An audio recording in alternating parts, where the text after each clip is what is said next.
नमस्कार, मेरा नाम आलोक है। आप लाइव स्टीज देख रहे हैं। बिहार के मुख्यमंत्री सम्राट चौधरी की अध्यक्षता में कैबिनेट की मीटिंग हुई। मंत्रिपरिषद की बैठक में कुल 45 एजेंडों पर मुहर लगी है। देखिए, सबसे बड़ी खबर है आरा से। आरा में जो घटना घटी, भरत भूषण तिवारी का जो इनकाउंटर किया पुलिसकर्मियों ने, उसके बाद कई पुलिसकर्मियों पर कार्रवाई भी हुई है। खुद वहां के एसएचओ पर कार्रवाई हुई है।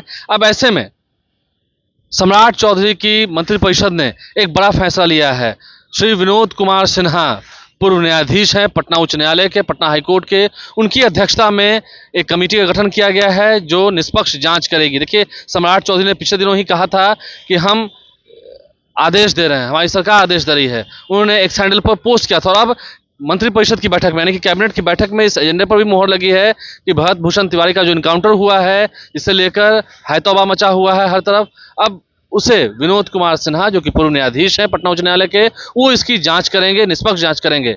तो ये एक महत्वपूर्ण एजेंडा था कैबिनेट की मीटिंग में। इसके अलावा कई महत्वपूर्ण प्रस्ताव पारित हुए हैं। देखिए, सैटेलाइट टाउनशिप की बात हो रही थी। 11 जिलों में सैटेलाइट टाउनशिप के बारे में काम करना है, उस पर भी मुहर लगी थी। अब उसे 12 जिला कर दिया गया है। एक और जिला रोहतास जिला को भी उसमें ऐड ऑन किया गया है, उसमें जोड़ा गया है। रोहतास जिले में भी सैटेलाइट टाउनशिप बसेगा। इसके अलावा भी कई महत्वपूर्ण एजेंडों पर मुहर लगी हैं। कई विभागों में बेहतरीन कार्य होंगे। अरविंद कुमार चौधरी, जो कि कैबिनेट सचिव हैं मंत्रिमंडल सचिवालय से, क्या कुछ वो बता रहे हैं मंत्रिपरिषद की बैठक के बाद जो बड़े फैसले हुए हैं सम्राट चौधरी की अध्यक्षता में कैबिनेट की मीटिंग में, आपको सुनाते हैं। शिक्षा विभाग के थे, जिसमें निजी क्षेत्र में विश्वविद्यालय की स्थापना एवं विश्वविद्यालय संचालन की स्वीकृति दी गई है। पहला एजेंडा था शांजा विश्वविद्यालय मधुबनी की स्थापना, जिसका प्रायोजक मिल्ली ट्रस्ट आराम नगर कुतुब रोड पहाड़गंज है, उसकी स्वीकृति दी गई। दूसरे में प्रायोजक निकाय Ambedkar institute of higher education trust Chhitnawa Danapur Patna को निजी क्षेत्र में वीवी गिरी विश्वविद्यालय दरौंदा सिवान की स्थापना एवं संचालन की स्वीकृति दी गई। तीसरे एजेंडा में ऐसे foundation Shri Krishnapuri new area Nawada को निजी क्षेत्र में ऐसे विश्वविद्यालय अशोकनगर नवादा बिहार की स्थापना एवं विश्वविद्यालय संचालन की स्वीकृति दी गई। चौथे एजेंडा में हिमालय एजुकेशनल ट्रस्ट लोहिया नगर कंकड़बाग पटना को निजी क्षेत्र में हिमालय विश्वविद्यालय पालीगंज पटना की स्थापना और विश्वविद्यालय संचालन की स्वीकृति दी गई। पांचवें एजेंडा में CPO educational and welfare society 29 मिला अपार्टमेंट पूनम गैस गोदाम के नजदीक अंबेडकर पथ खाजपुरा पटना को सीपीओ विश्वविद्यालय जसोइया मोड़ औरंगाबाद बिहार की स्थापना और विश्वविद्यालय संचालन की स्वीकृति प्रदान की गई। आज का छठा एजेंडा कृषि विभाग का था, जिसके अंतर्गत परंपरागत कृषि विकास योजना के लिए 30 करोड़ 60 लाख रुपए की स्वीकृति दी गई।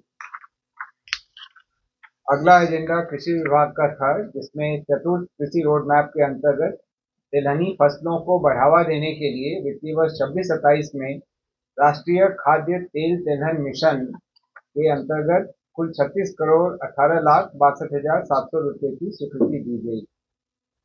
अगले एजेंडा में कृषि विभाग द्वारा चतुर्थ कृषि रोड मैप अंतर्गत आत्मा तथा बामेती के लिए कुल 148 करोड़ 99 लाख 31,400 रुपए मात्र की लागत पर कार्यान्वयन एवं निकासी तथा व्यय की स्वीकृति दी गई। इससे कृषि का प्रसार करने में मदद मिलेगी। कला एवं संस्कृति विभाग का अगला एजेंडा था, जिसमें संस्कृति मंत्रालय भारत सरकार से संबद्ध संस्थान एएसआई भारतीय पुरातत्व सर्वेक्षण नई दिल्ली एवं पुरातत्व निदेशालय कला एवं संस्कृति विभाग बिहार पटना के बीच प्राचीन स्मारक एवं पुरातात्विक स्थल एवं अवशेष अधिनियम 1958 के तहत घोषित राष्ट्रीय महत्व के पुरातात्विक स्थलों एवं स्मारकों के जीर्णोद्धार उन्नयन एवं रख रखाव कार्य हेतु समझौता किए जाने की स्वीकृति दी गई। बिहार ऐसा तीसरा राज्य है जिसने एएसआई के साथ ऐसा समझौता किए जाने की स्वीकृति दी है। अगला एजेंडा वित्त विभाग का था, जिसमें बिहार यात्रा भत्ता नियमावली 1949 के नियम 69(2) में को विलोपित किए जाने की स्वीकृति दी गई। ग्रामीण विकास विभाग का अगला एजेंडा था, जिसमें वित्तीय वर्ष 25-26 एवं 26-27 के लिए लोहिया स्वच्छ बिहार अभियान द्वितीय चरण की अवधि को विस्तारित करने तथा लोहिया स्वच्छता योजना अंतर्गत अतिरिक्त 24 करोड़ 67 लाख के व्यय की स्वीकृति दी गई। 12वां एजेंडा भी ग्रामीण विकास विभाग का था, जिसके अंतर्गत विकसित भारत जी राम जी योजना के तहत बिहार राज्य ग्रामीण रोजगार गारंटी परिषद के गठन की स्वीकृति दी गई। इसके साथ ही पूर्व में मनरेगा के अंतर्गत गठित बिहार ग्रामीण रोजगार गारंटी परिषद को निरसित करने की भी स्वीकृति दी गई। विकसित भारत जी राम जी योजना के कार्यान्वयन हेतु तकनीकी और प्रशासनिक शक्तियों के प्रत्यायोजन के संबंध में अगला एजेंडा था, जिसके लिए विभिन्न स्तरों पर तकनीकी एवं प्रशासनिक स्वीकृति की शक्तियां प्रदान की गई।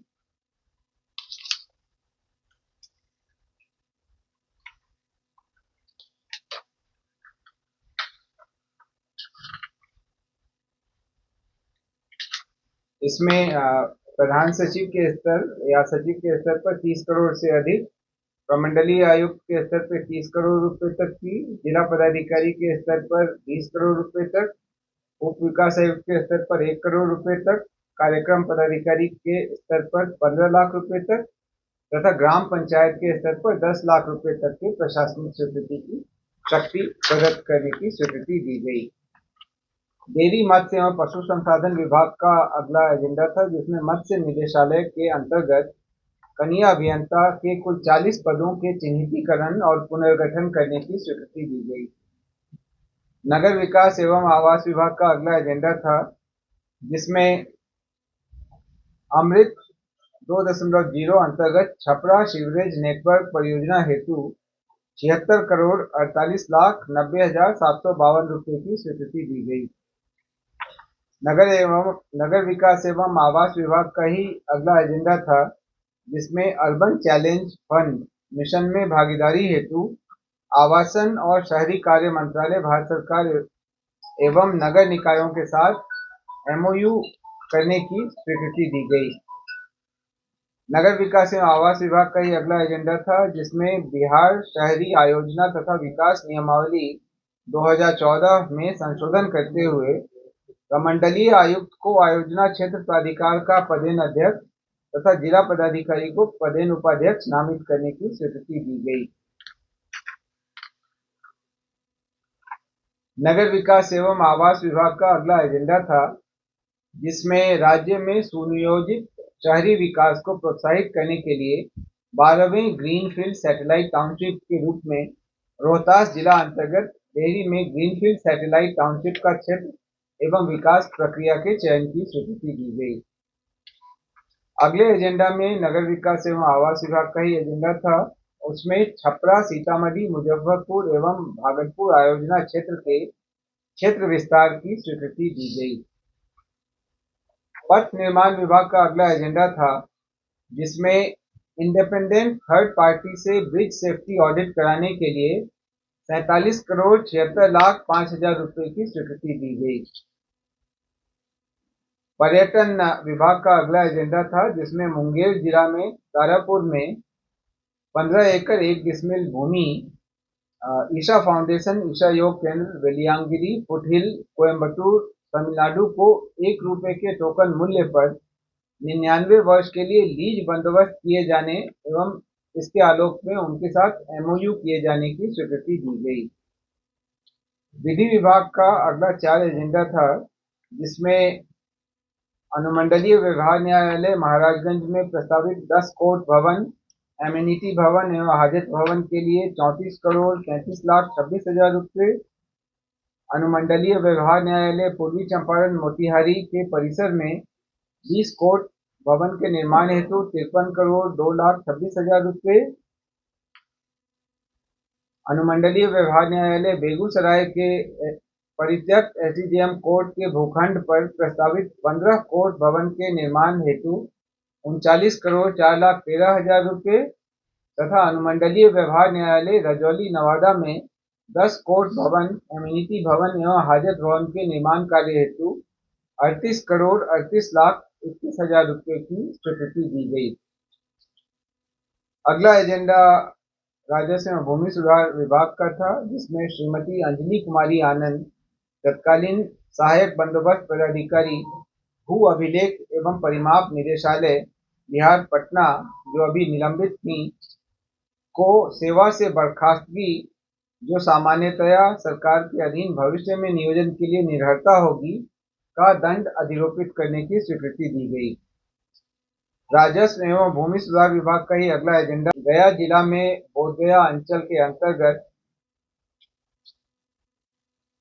34 डिसमिल बिहार सरकार के स्वामित्व की भूमि कतिपय शर्तों के अंतर्गत नामग्याल तांत्रिक कॉलेज, जो कि हिज होलीनेस दलाई लामा का पर्सनल मोनेस्ट्री है, उसको 50 वर्षों के लिए लीज बंदोबस्त करने की स्वीकृति दी गई। अगले 4 एजेंडा सूचना प्रौद्योगिकी विभाग से संबंधित थे, जिसके बारे में माननीय मंत्री महोदय ने विस्तार से बताया है। शिक्षा विभाग का अगला एजेंडा था, जिसमें वित्तीय वर्ष 26-27 में केंद्र प्रायोजित पीएम जनमन योजना, जो कि जनजातीय आदिवासी न्याय महाअभियान योजना है, इसके अंतर्गत पीवीजीटी के लिए 6 जिलों में कुल 15 छात्रावास के निर्माण एवं संचालन हेतु कुल 41 करोड़ 25 लाख रुपए की प्रशासनिक स्वीकृति दी गई। अगला एजेंडा भी शिक्षा विभाग का था, जिसमें वित्तीय वर्ष 26-27 में केंद्र प्रायोजित योजना धरती आबा जनजातीय ग्राम उत्कर्ष अभियान के अंतर्गत राज्य के 8 जिलों में 19 छात्रावासों के निर्माण के लिए कुल 60 करोड़ 42 लाख रुपए की प्रशासनिक एवं व्यय की स्वीकृति दी गई। अगले 4 एजेंडा श्रम संसाधन एवं प्रवासी श्रमिक कल्याण विभाग से संबंधित थे। ये अत्यंत ही महत्वपूर्ण आज के ये एजेंडा था, जिसमें जो 4 कोड भारत सरकार द्वारा लाया गया है, उससे संबंधित बिहार में नियमावली की स्वीकृति दी गई। पहला था औद्योगिक संबंध बिहार नियमावली 2026 की स्वीकृति। दूसरा सामाजिक सुरक्षा बिहार नियमावली 2026 की स्वीकृति। तीसरा उपजीविका जन्य सुरक्षा स्वास्थ्य एवं कार्यदशा बिहार नियमावली 2026 की स्वीकृति तथा चौथा मजदूरी संहिता बिहार नियमावली 2026 की स्वीकृति। इसके बाद श्रम संसाधन के विभिन्न कानूनों को लागू करने में मदद मिलेगी और श्रमिकों के लिए बेहतर सुविधाएं भी निर्धारित करने का इसमें प्रावधान किया गया। पर्यटन विभाग का अगला एजेंडा था, जिसमें पटना जिले के मोकामा शहर में 10.11 एकड़ भूमि जो खास महल की है, उसको संबंधित प्रावधानों को शिथिल करते हुए तिरुमला तिरुपति देवस्थानम तिरुपति आंध्र प्रदेश को 1 रुपये के टोकन मूल्य पर 99 वर्ष के लिए लीज बंदोबस्त किए जाने और इस आलोक में एमओयू किए जाने की स्वीकृति दी गई। गन्ना उद्योग विभाग का अगला एजेंडा था, जिसमें बिहार गन्ना उद्योग निवेश प्रोत्साहन नीति 2026 की स्वीकृति दी गई। गृह कारा विभाग का अगला एजेंडा था, जिसमें बिहार कक्षपाल संवर्ग नियमावली में संशोधन की स्वीकृति दी गई। इसमें अग्निवीर के लिए 12.5% आरक्षण का प्रावधान किया गया। मंत्रिमंडल सचिवालय विभाग का अगला एजेंडा था, जिसमें राज्यपाल सचिवालय के अनुरोध पर उनके लिए सहायक प्रशाखा पदाधिकारी के एक अतिरिक्त पद के सृजन की स्वीकृति दी गई। पर्यटन विभाग का अगला एजेंडा था, जिसमें बिहार में पर्यटकीय सुविधाओं एवं आधारभूत संरचनाओं के विकास हेतु हुडको तथा अन्य वित्तीय संस्थानों से निर्धारित शर्तों के अंतर्गत राज्य सरकार की गारंटी पर 5,000 करोड़ रुपए वित्त पोषण प्राप्त करने की स्वीकृति दी गई। इस हेतु बिहार राज्य पर्यटन विकास निगम लिमिटेड को प्राधिकृत किया गया। अगला एजेंडा नगर विकास एवं आवास विभाग का था, जिसमें राज्य में ग्रीनफील्ड टाउनशिप सैटेलाइट टाउनशिप के विकास हेतु 1 लाख करोड़ रुपए का दीर्घकालिक वित्त पोषण प्राप्त करने के लिए हुडको के साथ मेमोरेंडम ऑफ अंडरस्टैंडिंग हस्ताक्षरित करने की स्वीकृति दी गई। इसके बाद विभाग हुडको के साथ क्या टर्म्स एंड कंडीशंस होंगे। जनरली ये लॉन्ग टर्म लोन होता है और काफी लंबे समय में 25-30 सालों में इसको वापस करना होता है। शिक्षा विभाग का अगला एजेंडा था जिसमें राज्य के प्रारंभिक विद्यालय से लेकर उच्च माध्यमिक विद्यालय के शिक्षकों, प्रधान शिक्षकों एवं प्रधानाध्यापक के स्थानांतरण को विनियमित करने हेतु बिहार राज्य शिक्षक स्थानांतरण नियमावली 2026 की स्वीकृति दी गई। इसके साथ ही एक अन्य एजेंडा था जिसमें भोजपुर जिले के शाहपुर थाना अंतर्गत बिलौटी ग्राम में पुलिस कार्रवाई की घटना में हुई न्यायिक जांच के लिए विभागीय अधिसूचना द्वारा माननीय न्यायमूर्ति श्री विनोद कुमार सिन्हा, सेवानिवृत्त न्यायाधीश, पटना उच्च न्यायालय की अध्यक्षता में गठित न्यायिक जांच आयोग एवं इसके विचारणीय बिंदुओं पर घटनोत्तर स्वीकृति दी गई। इसके अतिरिक्त एक दो अन्य मामले थे जो विधायी कार्यों से संबंधित थे, इसलिए उनकी चर्चा यहाँ पर नहीं की जा रही।